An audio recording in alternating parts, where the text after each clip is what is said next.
மதுரையில் பட்டதாரி இளைஞர் புறக்காவல் நிலையத்துக்குள் புகுந்து தீக்குளித்து தற்கொலை செய்து கொண்ட சம்பவம் பெரும் பரபரப்பை ஏற்படுத்தியுள்ளது. இவர் திருப்பரங்குன்றம் மலையில் தீபம் ஏற்ற வலியுறுத்தி வீடியோ வெளியிட்டவர் என்று போலீஸ் விசாரணையில் தெரியவந்துள்ளது. மதுரை தல்லாகுளம் அவுட் போஸ்ட் அருகே சட்டம் ஒழுங்கை பராமரிக்கும் வகையில் புறக்காவல் நிலையம் செயல்படுகிறது. இங்கு சுழற்சி முறையில் ஓரிரு போலீசார் பணியில் இருப்பது வழக்கம். இந்நிலையில் அங்கு நேற்று போலீசார் யாரும் பணியில் இல்லை என்று கூறப்படுகிறது. நேற்று மாலை அவ்வழியாக ஆட்டோ ஓட்டிச் சென்ற ஒருவர் புறக்காவல் நிலையம் அருகே ஆட்டோவை நிறுத்திவிட்டு திறந்து கிடந்த புறக்காவல் நிலையத்துக்குள் சென்றுள்ளார். கோஷம் எழுப்பிய அவர் பின்னர் ஏற்கனவே தயாராக எடுத்துச் சென்ற கேனில் இருந்த பெட்ரோலை தனது உடலில் ஊற்றி தீ வைத்துக் கொண்டார். அவரது உடல் முழுவதும் தீ பரவி புறக்காவல் நிலையத்துக்கு உள்ளேயே உயிருக்கு போராடிக் கொண்டிருந்தார்.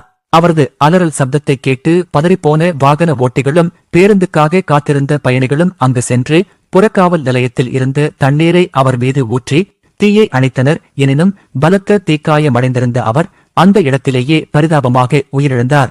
உடலில் தீ வைக்கும்போது கோஷம் எழுப்பியது தெரிய வந்துள்ளது. இது தொடர்பாக தல்லாகுளம் போலீசார் நடத்திய விசாரணையில் உயிரிழந்தவர் மதுரை நரிமேட்டைச் சேர்ந்த பெரியசாமி என்பவரது மகன் பூர்ணசந்திரன், வயது 40 என்று தெரியவந்தது. MPA பட்டதாரியான இவர் மருந்து விற்பனை பிரதிநிதியாக இருந்தார். மேலும் பகுதி நேரமாக பழங்கள் விற்றுள்ளார். திருப்பரங்குன்றம் மலை உச்சியில் கார்த்திகை தீபம் ஏற்ற வேண்டும் என்ற கோரிக்கையை நிறைவேற்ற வலியுறுத்தி அவர் தீக்குளித்து தற்கொலை செய்து கொண்டது தெரியவந்தது. இதுகுறித்து போலீசார் கூறும்போது உயிரிழந்தவர் இந்து அமைப்பு ஒன்றில் தீவிரமாக செயல்பட்டு வந்துள்ளார். திருப்பரங்குன்றம் மலையில் தீபம் ஏற்ற வலியுறுத்தி அண்மையில் வீடியோ வெளியிட்டுள்ளார். அந்த கோரிக்கையை வலியுறுத்தியே அவர் தீக்குளித்து உயிரிழந்தது தெரிய வந்துள்ளது. அவரது குடும்பத்தினரிடம் விசாரித்து வருகிறோம், மேலும் அவரது செல்போனையும் ஆய்வு செய்கிறோம் என்றனர். பூர்ணசந்திரன் தற்கொலை செய்வதற்கு முன்பு தனது செல்போனில் பேசிய ஒரு ஆடியோ சமூக வலைதளங்களில் வைரலாகியுள்ளது. அந்த ஆடியோவில் திருப்பரங்குன்றம் முருகனின் முதல் படைவீடு, அங்கு தீபம் ஏற்றுவது மதுரை மக்களுக்குத்தான் பெருமை, உயர் நீதிமன்ற மதுரை அமர்வு உத்தரவிட்டும் அதை நிறைவேற்ற அரசு மறுக்கிறது. அரசு ஏன் இதை தடுக்க நினைக்கிறது? முஸ்லிம்கள் யாரும் தீபம் ஏற்றுவதை தடுக்கவில்லை.